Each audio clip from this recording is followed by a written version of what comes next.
Ondas del Misterio presenta.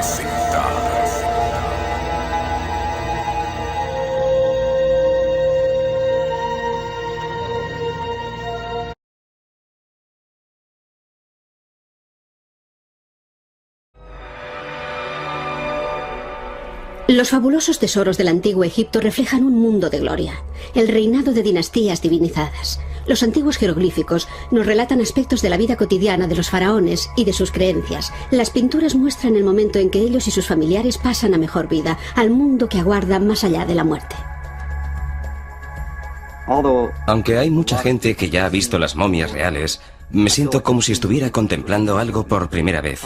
Algo que ha estado enterrado durante 3000 años. Y resulta sobrecogedor. Al abrir la puerta de la sala de las momias, donde hay 27 momias reales del antiguo Egipto, encontramos, por ejemplo, a Rameses II, Rameses el Grande.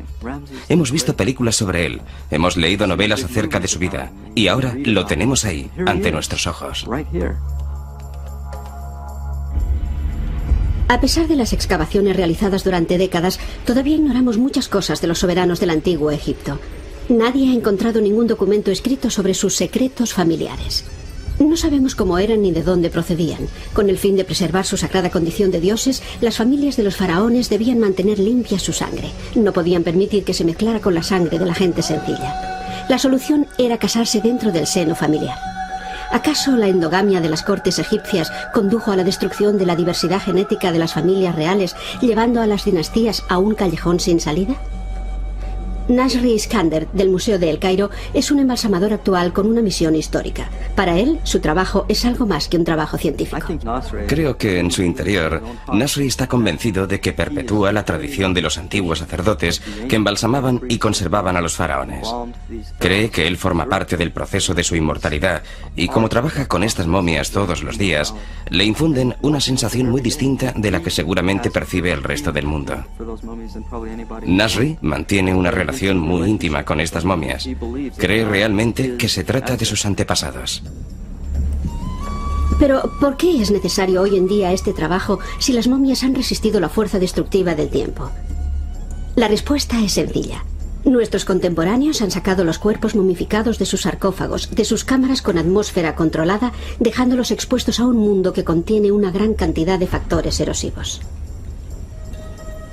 La tarea actual de Nasri es recrear la atmósfera de las tumbas originales.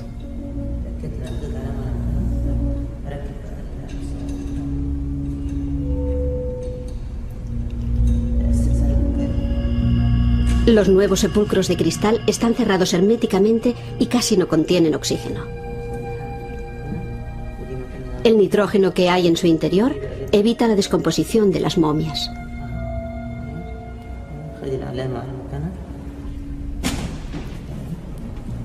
Hola, Nasri. ¿Cómo estás?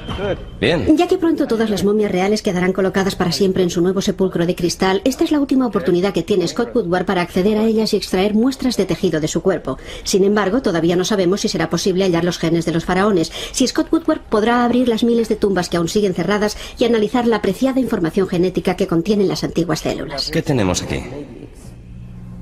Tenemos a la señora X, una mujer del Imperio Nuevo a la que no conocemos, pero que sabemos que pertenecía a la nobleza. ¿Qué tal si la destapamos y vemos qué encontramos? De acuerdo. ¿Quién es esta misteriosa dama que fue enterrada junto a varios faraones en la famosa tumba de Deir el Medina? ¿Se trata de una antigua reina? Si es así, una muestra de ADN podría darnos una pista. Con cuidado. Despacio. Otra más.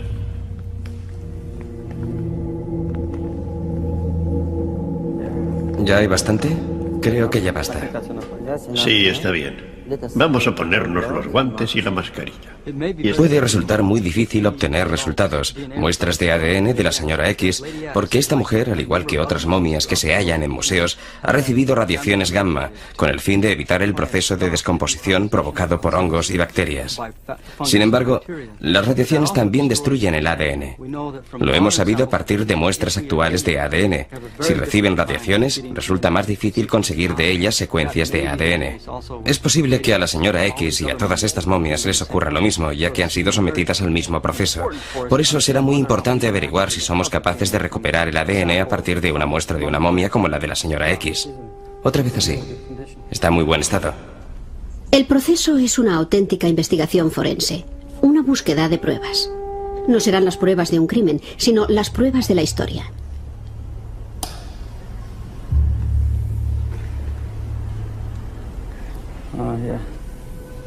Mediante un endoscopio moderno, los científicos pueden ver el interior de la momia y buscar información. Cicatrices y marcas en la piel, indicios en el interior de la momia. Todo ayuda a Scott Woodward y a Nasri Iskander a conocer la posición social de esta persona en el antiguo Egipto. Un cuidadoso proceso de secado ha dejado el cuerpo intacto.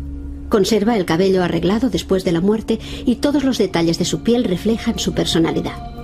Pero aunque no dejará rastro de su verdadera identidad, una muestra de ADN podría darnos alguna pista acerca de su posible conexión con los faraones y su corte.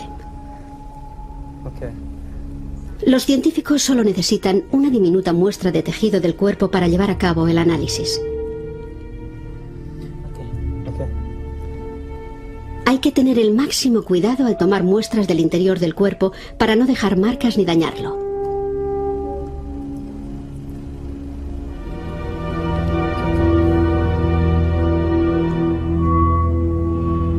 Scott ya ha extraído muestras del tejido de soberanos como Seqenenre, Amenhotep I y Tutmosis I.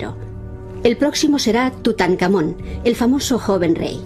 Woodward espera recoger muestras de 27 momias reales y de 500 momias menos conocidas almacenadas en el museo. Una de las cosas que nos gustaría averiguar es quiénes eran los faraones, qué ley de sucesión tenían, qué línea genealógica seguían. ¿Era importante que la sucesión fuera de padre a hijo? ¿O era más importante que fuera de madre a faraón? ¿De madre de faraón a faraón? Estas son las preguntas que quizá podamos responder investigando el ADN, siguiendo el ADN a través del linaje. Hasta el momento, el único testimonio escrito de la herencia real es la lista de soberanos que hay en un muro del templo de Abido. Sin embargo, a pesar de mostrar meticulosamente el orden de sucesión, la lista no ofrece información acerca de la relación genética entre los faraones. El rey Tutankamón pertenece a la dinastía 18, tal vez la más espectacular. La genealogía de esta dinastía plantea una serie de intrigantes cuestiones genéticas e históricas. Una de ellas consiste en saber si el rey Tutankamón llegó a casarse con su hermana, tal como describe la silla dorada de su tumba. Uno de los descubrimientos más extraños de la tumba de este faraón fueron dos fetos que yacían en ella. Uno de estos fetos está desarrollado hasta cerca de los 9 meses. Quizás se trate de un hijo de Tutankamón. El otro feto solo alcanzó los 5 meses y todavía no tiene totalmente formados los huesos del cráneo. ¿Era Tutankamón el padre de estos niños que no llegaron a nacer? ¿Fueron abortados porque el matrimonio entre hermano y hermana no producía un retoño lo bastante robusto? También existen pruebas que sugieren que el mismo rey Tutankamón no era hijo de su teórico padre, el extraño faraón Ajenatón, casado con Nefertiti. La insólita forma del cuerpo de Ajenatón podría ser producto de una deformidad genética, tal vez debida a la endogamia. Otra hipótesis es que Amenhotep III, el abuelo de Tutankamón, concibió a este con Nefertiti, o quizá con su propia hija. Pero el culebrón de la corte egipcia todavía no ha llegado a su último episodio. En el laboratorio de Scott Woodward se combina la tecnología más avanzada con el Egipto más antiguo. Hace pocos años se descubrió la denominada técnica RCP, reacción en cadena de polimerasa, que revolucionó inmediatamente el trabajo con el ADN, tanto contemporáneo como antiguo. Hoy en día los científicos pueden buscar, recuperar con éxito y reconstruir los componentes más diminutos del genoma humano. Dado que las máquinas llevan a cabo de forma imperceptible gran parte del trabajo inicial, el análisis en la sala con luz ultravioleta resulta especialmente emocionante. Ah, sí, aquí está. Este es el primer paso de todo el proceso en el que ya somos capaces de determinar si podemos hallar el ADN antiguo.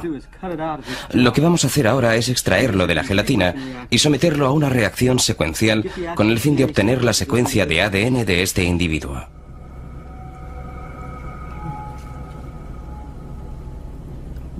¿Lo levantamos? Esto nos revelará quién era esta persona y con quién podía estar emparentada.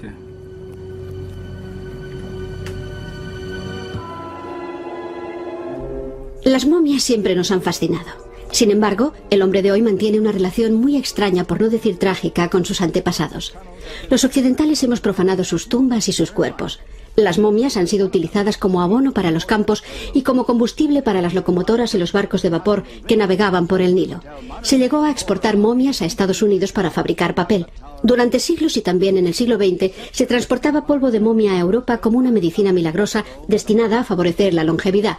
Pero ha sido tal vez el mundo de ficción creado por Hollywood el que ha proporcionado las impresiones y creencias más duraderas acerca de las momias, entre ellas la maldición de la momia. Cuidado, la momia está aquí. Los espectadores que acudieron una generación atrás a ver el clásico de terror de la Universal ya saben de qué hablamos. Norman Mahler, la guardiana de la momia, es perfecta para esta misión, dado su increíble parecido con la legendaria reina de Egipto, Nefertiti. La momia requiere el cuidado continuo de una experta. De lo contrario... Hace poco, Woodward fue el primer científico del mundo que halló muestras de ADN en el hueso de un dinosaurio. Lo que parecía un sueño posible tan solo en la película Parque Jurásico se convirtió de repente en una realidad.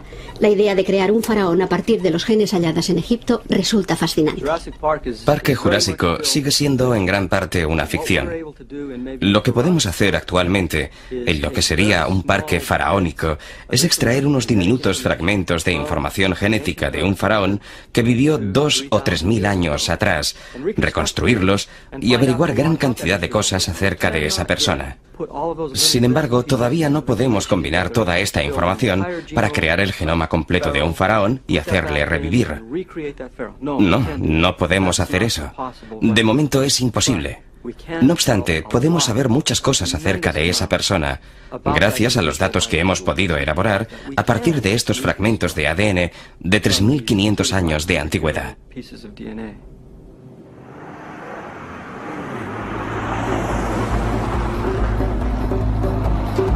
Pero la búsqueda del ADN antiguo va más allá de las imponentes pirámides y los silenciosos templos de los faraones. Una expedición norteamericana de la Brigham Young University se ha centrado en la historia de la gente sencilla. Wilfred Briggs, profesor de historia antigua y experto en lenguas arcaicas, lleva más de 15 años visitando esta parte de Egipto. Esta vez le acompaña Scott Woodward en su investigación sobre los secretos de los faraones. Con el estudio de los hombres y mujeres corrientes que vivieron en la época de los faraones y bajo la dominación griega y romana, los científicos esperan ofrecer una interpretación más elaborada de la historia egipcia. El Fayum se considera el asentamiento más antiguo de la región. Aquí se empezó a practicar la agricultura hace más de 7.000 años. El oasis, que es una depresión en el desierto capaz de mantener importantes reservas de agua, ha sido durante miles de años el granero de Egipto. En esta zona coincidían los agricultores del Valle del Nilo y los pastores nómadas del desierto. Al principio se limitaban a comerciar. Posteriormente, sus encuentros fueron menos pacíficos. A medida que los pueblos se unían, se fue mezclando el ADN de diferentes tribus y razas, con lo que se desarrollaron nuevas culturas.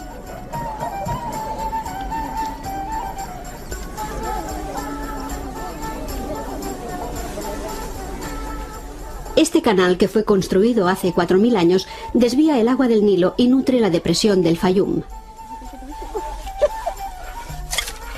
La gente que vive en sus orillas utiliza el canal casi del mismo modo que se hacía en época de los faraones.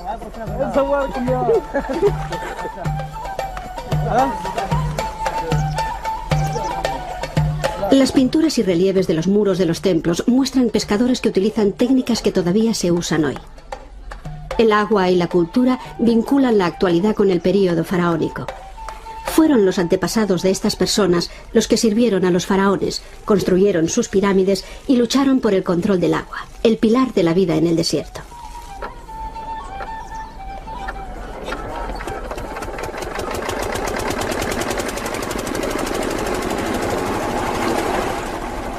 Del mismo modo que el agua ha sido el motor de toda la historia egipcia, el material genético, el ADN, ha fluido a través de generaciones desde el pasado más remoto hasta la actualidad.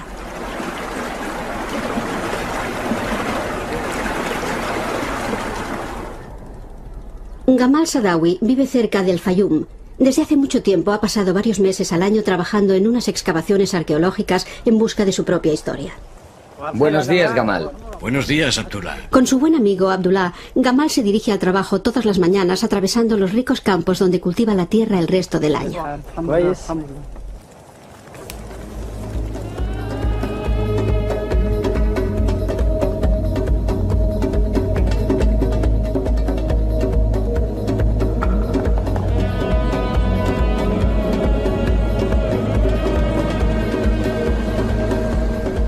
Para Wilfred Griggs, este es el camino de la historia. Bajo la arena que lo invade existen restos de prósperas culturas de otras épocas. El profesor Griggs ha invitado a Scott Woodward al lugar de las excavaciones con la esperanza de que su tecnología de vanguardia arroje más luz sobre los miles de años de historia que yacen enterrados bajo la arena del desierto.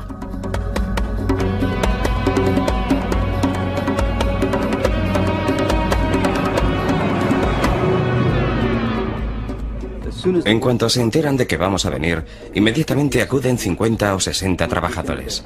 Todos están impacientes por trabajar para nosotros. Están muy emocionados.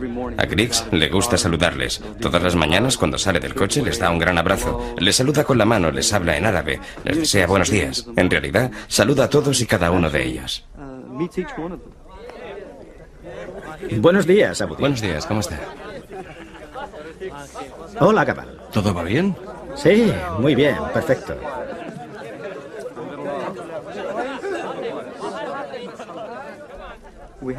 Mantenemos buena relación con la gente que vive en las aldeas próximas a las excavaciones. Nos ponemos motes, nos hacemos burla, nos divertimos. A veces nos peleamos un poco, echamos un pulso, nos ponemos un poco a prueba.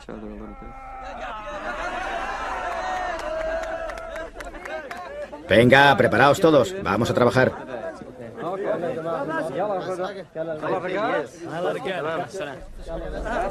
El lugar de las excavaciones se encuentra más allá del canal que divide la zona entre los ricos campos de cultivo y el árido desierto.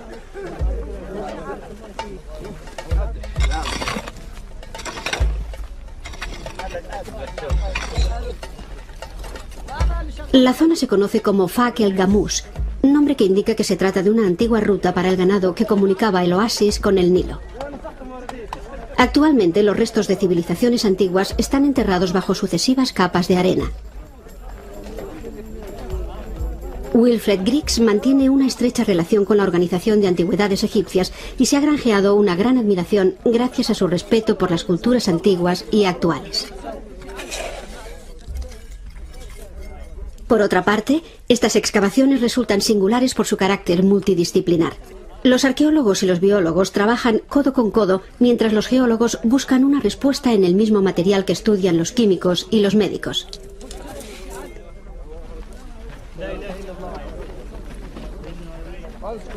En esta zona puede haber hasta 1 millón de personas enterradas bajo la arena.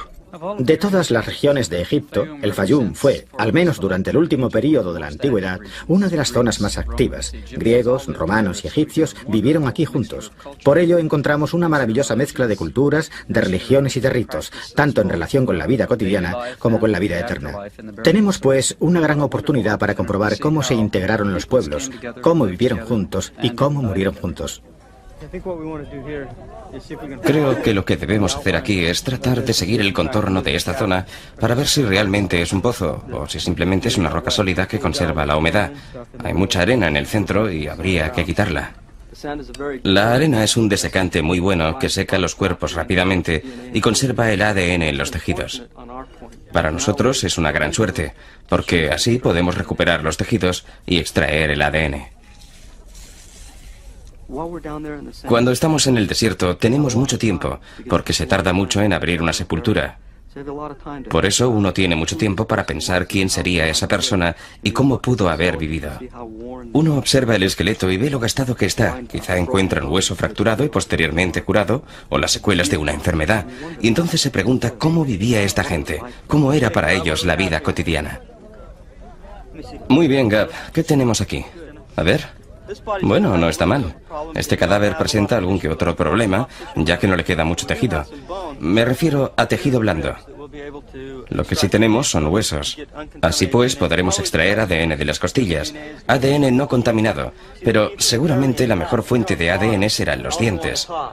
Estos dientes, los de abajo, están intactos y también los de arriba.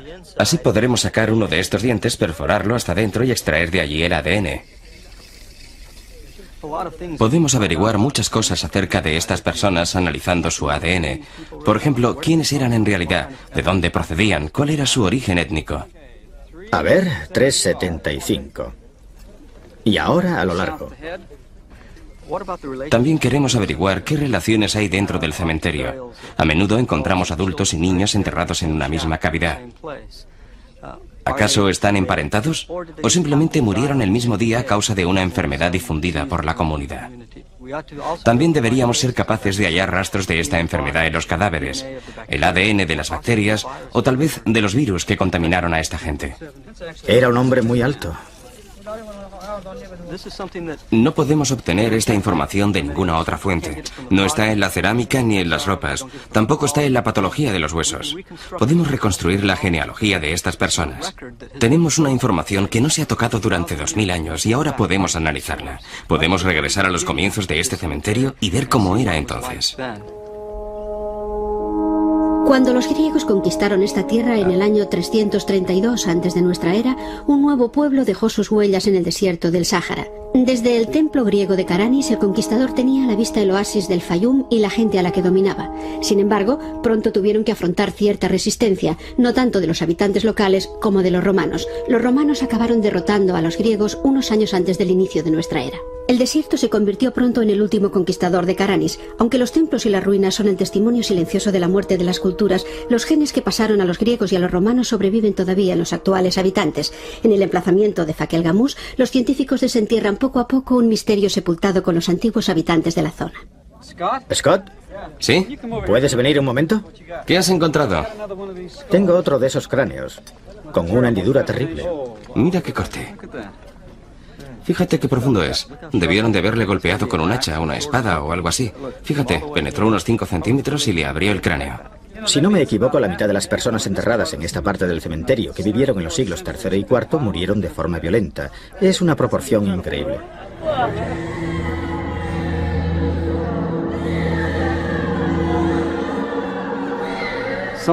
Tuvo que ocurrir algo muy grave. Fue una ejecución sistemática que se aplicó a toda la comunidad y determinó la desaparición del pueblo. Personas de todas las edades, hombres, mujeres y niños. ¿Por qué encontraron una muerte tan horrible? Si estas personas pertenecieran a un pueblo diferente, podríamos pensar que esta fue una de las razones de la ejecución. Sí, es cierto, tiene que ser en esa dirección. A unos 5 metros. Creo que no, yo diría que estamos encima. La comparación del plano de la zona de las excavaciones con los lugares donde se han hallado cráneos dañados pronto permite establecer una pauta fascinante. No, tenemos razón. ¿También puede ser aquí? No nos confundas con hipótesis. Estamos decididos. Una de las cosas que más me ha sorprendido de este yacimiento arqueológico del norte de África, de Egipto, es que el 85% de las personas enterradas en la capa superior del cementerio tenían el pelo rubio. ¿De dónde procedían? ¿Pertenecían a pueblos del norte del Mediterráneo? Actualmente tenemos las herramientas apropiadas, el ADN, para poder precisar con gran exactitud cuál era el origen de estas gentes.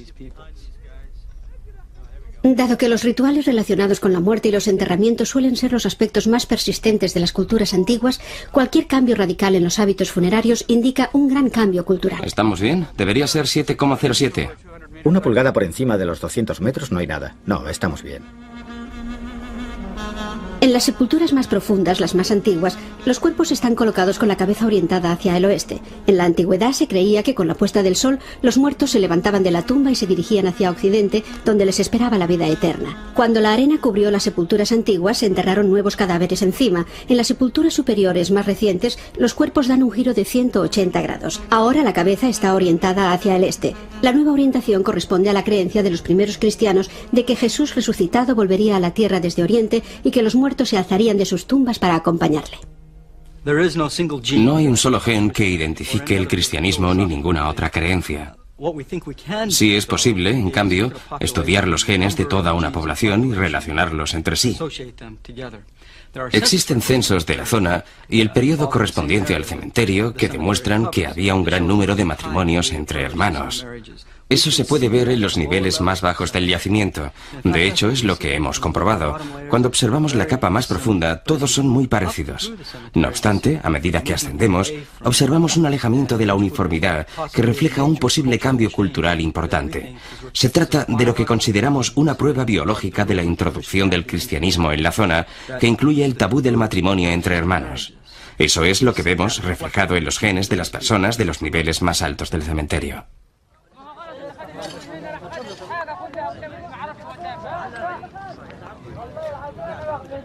Doctor Griggs. Doctor Griggs.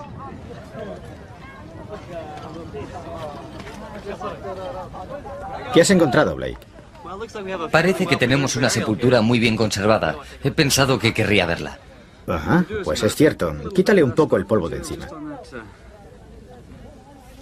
Sí, es una sepultura muy buena, colocada de este a oeste. Aquí está la cabeza. Hay unas piedras que la protegen. Buen trabajo. Muy bien. Parece más bien que el cuerpo esté orientado hacia el sudeste. ¿Cree que lo enterraron en invierno? Creemos que aunque la tumba esté orientada hacia el sur, no significa que lo enterraran en invierno. Igual que las que lo están hacia el norte, tampoco indican que se tratara de un entierro realizado en verano. Déjame la brocha. Pero aquí no todo es arena, y Scott emprende su búsqueda de ADN en las profundidades más tenebrosas. Me gusta la aventura. Me gusta navegar por ríos, escalar montañas y descender en rappel. Además resulta muy útil para nuestro trabajo. Tenemos unas fosas enormes en el cementerio y no sabemos qué hay en el fondo. Da un poco de miedo. Todos hemos visto películas con peligros que acechan en el fondo de una cripta. Cuando empiezo el descenso, me vienen estos pensamientos a la cabeza.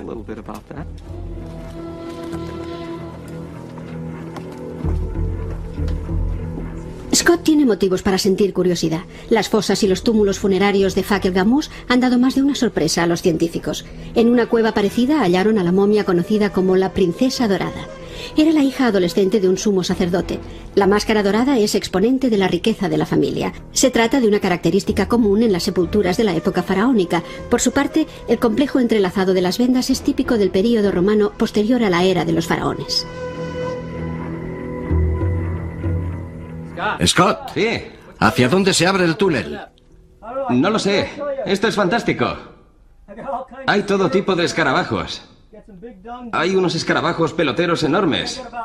Hay como media docena de escarabajos diferentes. Puedes coger una muestra. Me iría bien tener uno de esos insectos. ¿De acuerdo? ¿Te has divertido? Sí. Es increíble.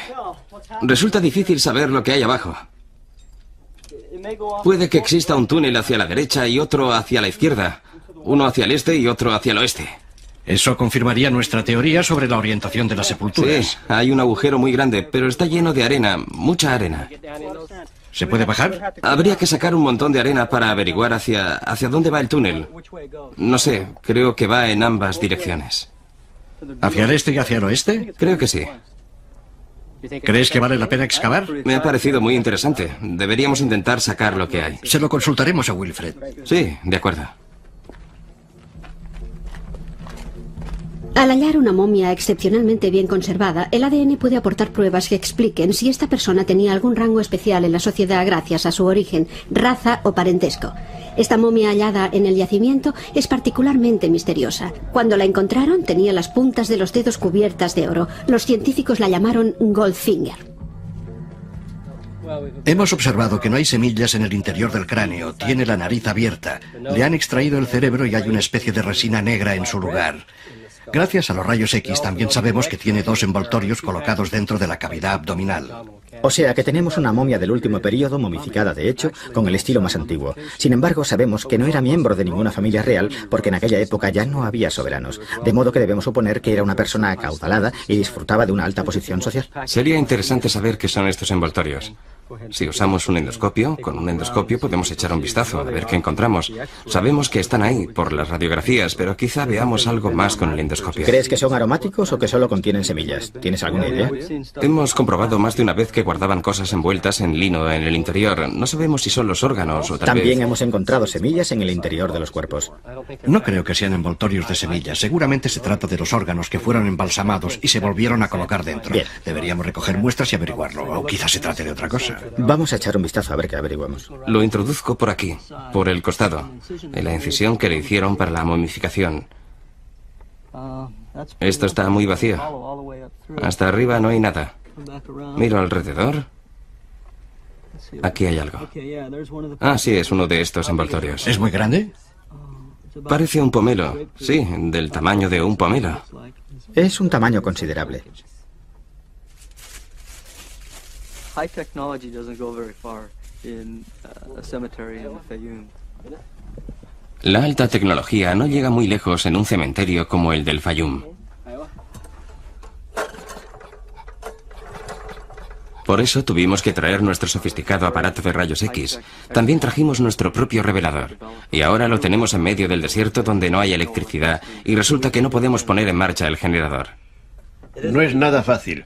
Supongo que en esta tierra lo apropiado es tener un cuarto oscuro con 1001 luces.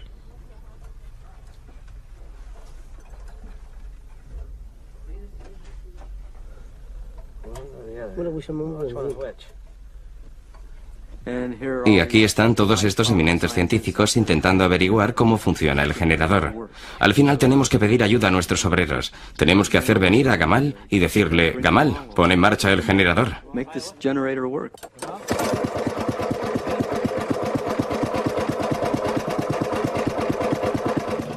Resulta emocionante estar aquí en el Sáhara después de pelearnos en la aduana para pasar el material, el generador para producir corriente. Es fantástico poder disponer de energía para hacer funcionar el aparato, hacer las radiografías y revelarlas aquí en nuestro completo laboratorio. En realidad nos divertimos mucho y experimentamos una gran emoción. Vamos a coger esta. Los científicos se preparan para la primera radiografía de prueba. Han bautizado la momia que están examinando con el nombre de Diamond Lil, ya que el complicado vendaje del cuerpo forma una estructura de rombos que recuerda a los diamantes. Al igual que la princesa dorada, el vendaje de Diamond Lil es típico del período romano de la historia de Egipto.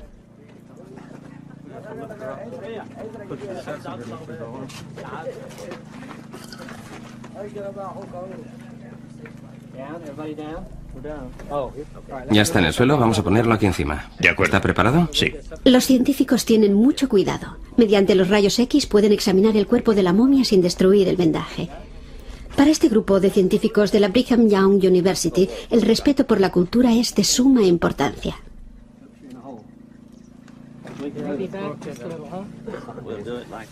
Debe estar aquí encima. Echarlo hacia atrás, un poco más atrás.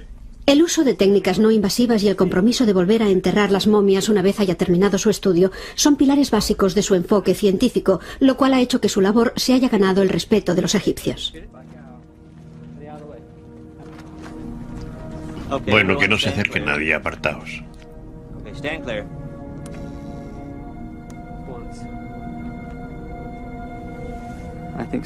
A veces cuando nos observan y ven las cosas que hacemos, tengo la impresión de que creen que estamos locos. Pero son muy curiosos. Quieren saber quiénes son estos individuos y qué relación tienen ellos con las personas enterradas en el cementerio. Manos a la obra, chicos. La imagen es perfecta. Lo hemos conseguido. Fijaos. Se ven los pendientes, el collar.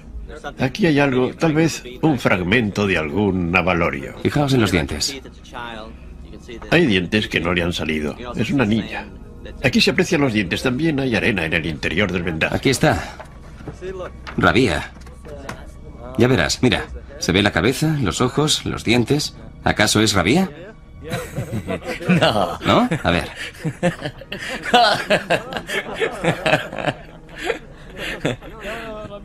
Radia no es una momia. La importancia de Goldfinger, Diamond Lil y la princesa dorada es que son representantes de una nobleza del mismo periodo que los campesinos, pero mucho más reciente que las dinastías faraónicas. Así podremos comprobar si había interrelación entre la aristocracia y las clases bajas y comprender la dinámica de dicha relación. ¿Hubo alguna contribución genética de los nobles a la gente del pueblo? Basándonos en esta información, podremos estudiar la trayectoria de la dinastía 18 e intentar descubrir si tuvo lugar alguna contribución de las clases bajas al linaje real. De igual modo, con estos individuos que estudiamos en el cementerio, podremos observar la influencia griega y romana. Sabemos que hubo una influencia política, la imposición de una estructura de gobierno, pero no sabemos qué influencia genética tuvieron los griegos y los romanos en la población común y corriente.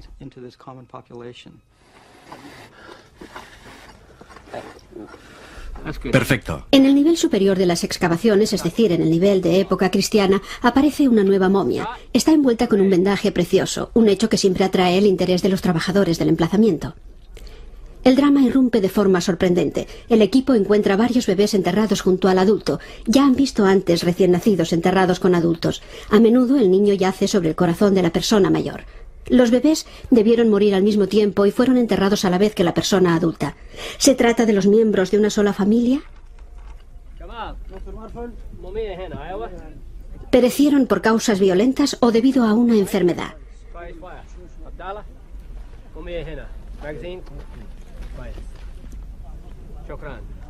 ¿Podrá Scott Woodward desvelar el misterio analizando el ADN? Si la muestra de ADN antiguo resulta útil, será capaz de revelar la verdad enterrada con estas personas. Va a costar sacarlo. Ya lo sé. Hay que introducir la tabla inclinada. Y en la cabeza hay suficiente espacio para hacerlo. En realidad, aquí también hay sitio. Dr. Griggs. Gracias. Cuidado con esto. Es de la otra sepultura. Prefiero darle la vuelta porque está curvada. Tú levántala un poco y vigila la cabeza, que no se desplace. Cuando te avise, la elevas un poco. ¿Preparado? Yo colocaré la tabla por debajo. ¿Estás listo, Scott? Sí. Con mucho cuidado. Yo disfruto implicándome emocionalmente en las cosas que analizo, en los individuos que estudio. Por eso, la posibilidad de ir al cementerio y desenterrar a esa persona desde el momento inicial del descubrimiento y el hecho de seguir todo el proceso hasta el hallazgo de los genes resulta para mí muy importante y emocionante. De hecho, creo que esta es la manera adecuada de hacerlo. Ya lo tenemos sobre la tabla. ¿Dónde está Gamal? Gamal, ven aquí. Vamos a levantarla. Yo sigo. No os tropecéis. Cuidado.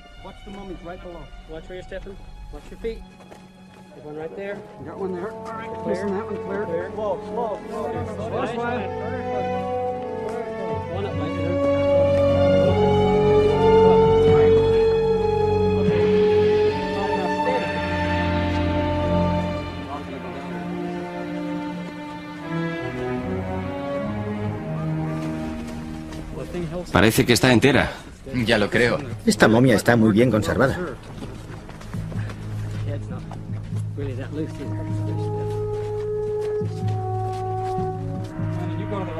Vosotros retroceded un poco y nosotros daremos la vuelta. La colocaremos a lo largo. Vamos a intentarlo. Seguid, seguid, no la soltéis.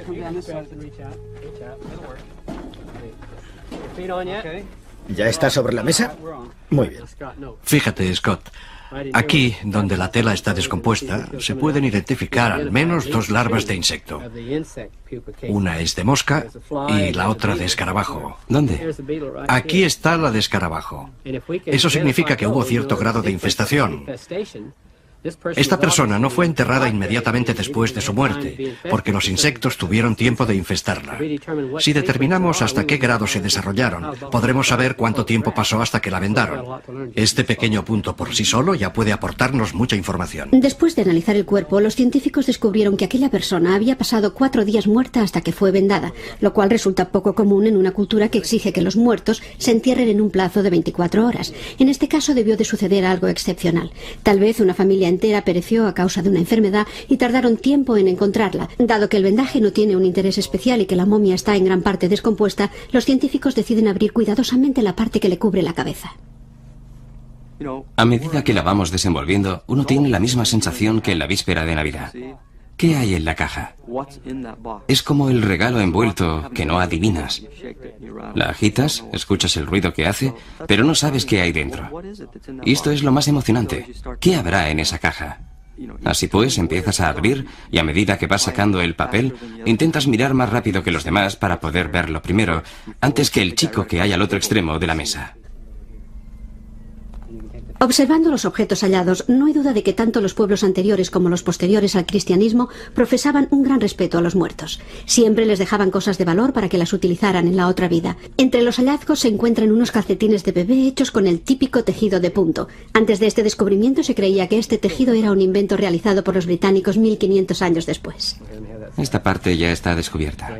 Pues voy a quitar la otra parte. Hay cabello pegado. No pasa nada. Insectos, fíjate.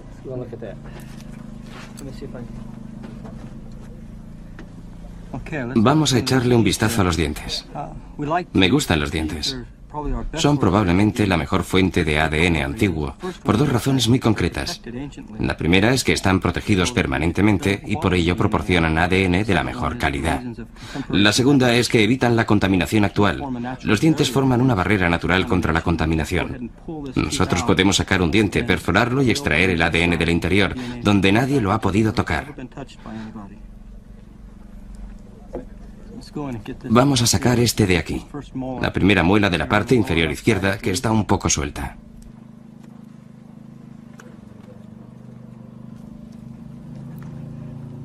Haz palanca. Eso es. La muela es la única cosa que abandonará el desierto. Muy pronto la momia regresará a su sepultura. Echémosle un vistazo. Quiero sacarle una fotografía y luego podemos volver a vendarla.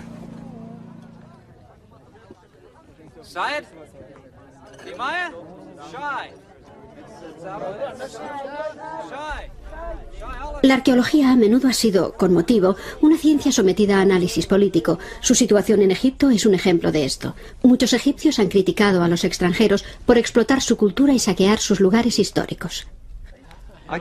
Comprendo que haya quien se sienta un poco molesto o incluso enfadado porque excavemos en sus cementerios, saquemos a sus antepasados de la tumba y los estudiemos. Sin embargo, siempre procuramos tratar a estas personas con el mismo respeto con que fueron tratadas anteriormente, cuando las enterraron por primera vez. Hemos comprobado que los hombres con los que trabajamos en Egipto están muy interesados en las cosas que hacemos. También les interesa su pasado, quieren saber quiénes son, qué relación guardan con los faraones del antiguo Egipto. Nosotros les aportamos algunas respuestas, intentamos trabajar con ellos. Sabemos que les entusiasma la idea de averiguar su origen y el pasado puede revelárnoslo.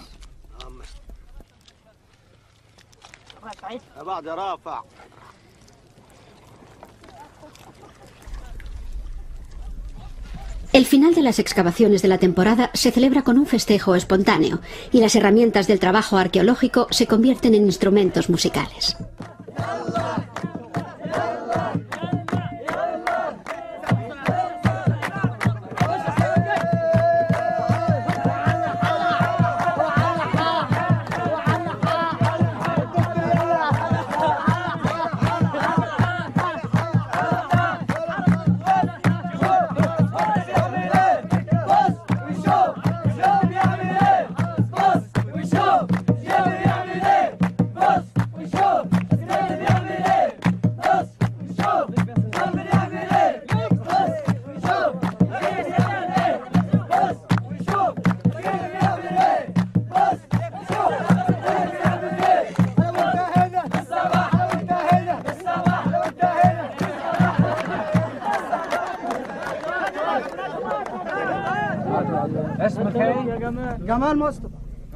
No obstante, todavía queda una última labor. El mayor problema que existe en la investigación del ADN es que las muestras de ADN antiguo se contaminen con ADN actual.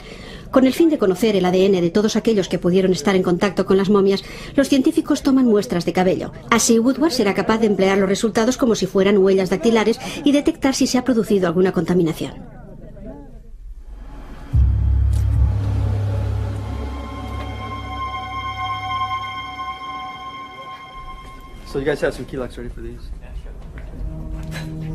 En su laboratorio de Provo, Utah, Scott Woodward y sus investigadores son pioneros en la búsqueda de ADN antiguo. Los científicos dan el nombre de polvo de momia a la sustancia de la cual extraen el ADN. Solo necesitan una muestra diminuta de células para poder iniciar la investigación.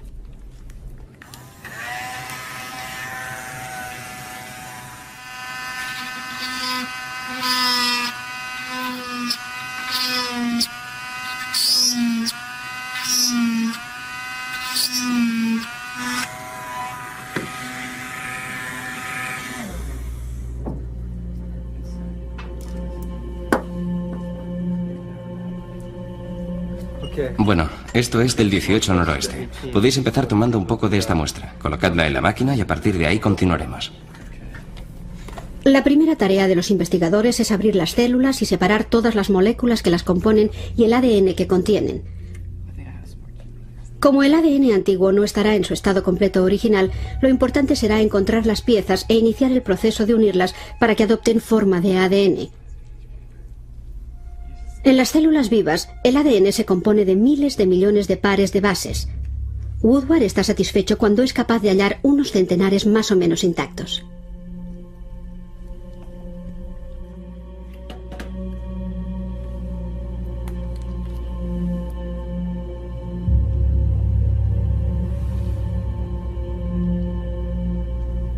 En este aparato, Scott vierte la solución con el ADN faraónico.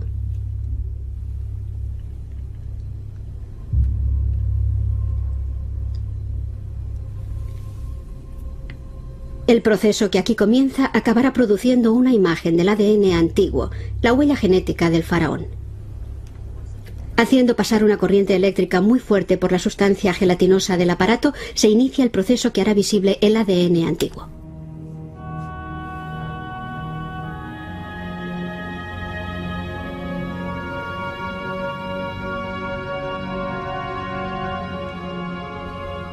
Ahora ya podemos empezar a ver la separación de los fragmentos de ADN. Los fragmentos más pequeños se mueven más deprisa por el campo eléctrico. Cada uno ha sido marcado con un poco de radioactividad, lo que nos permitirá comprobar cómo los distintos fragmentos forman una escalera en la película. Así podremos ver la auténtica secuencia de ADN de esta persona.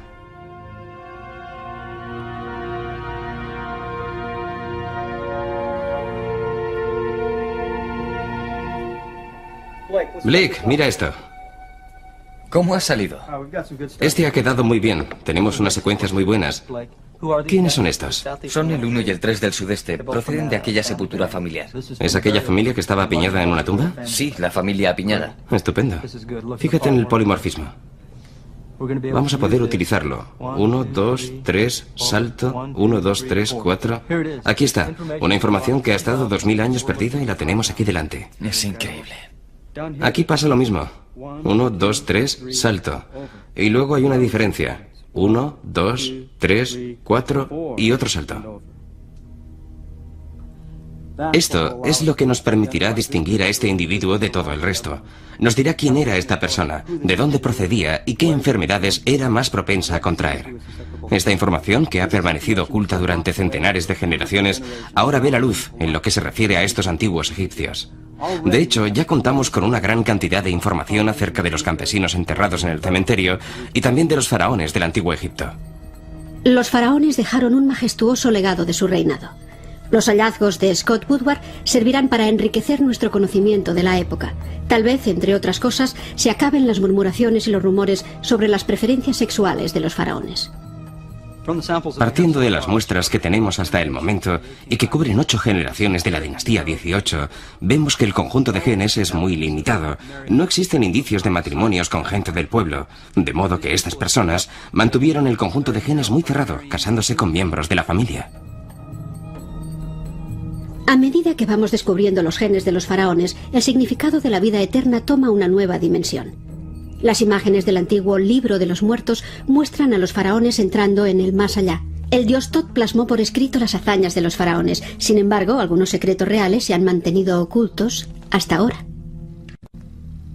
El hecho de que hayamos sido capaces de extraer el ADN de unas momias de 3000 años de antigüedad resulta extraordinario. El ADN conseguido en los fetos hallados en la tumba de Tutankamón nos ha aportado una magnífica herramienta que nos puede servir para reconstruir la genealogía entera de la dinastía 18. A partir de aquí, podremos llegar a resolver la cuestión de la sucesión matrilineal o patrilineal, es decir, si el título de faraón se heredaba de la madre o del padre.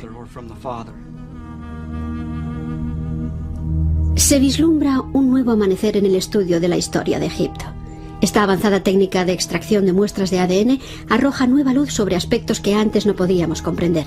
No obstante, Scott Woodward y sus colaboradores se encuentran tan solo en las primeras etapas de esta nueva ciencia.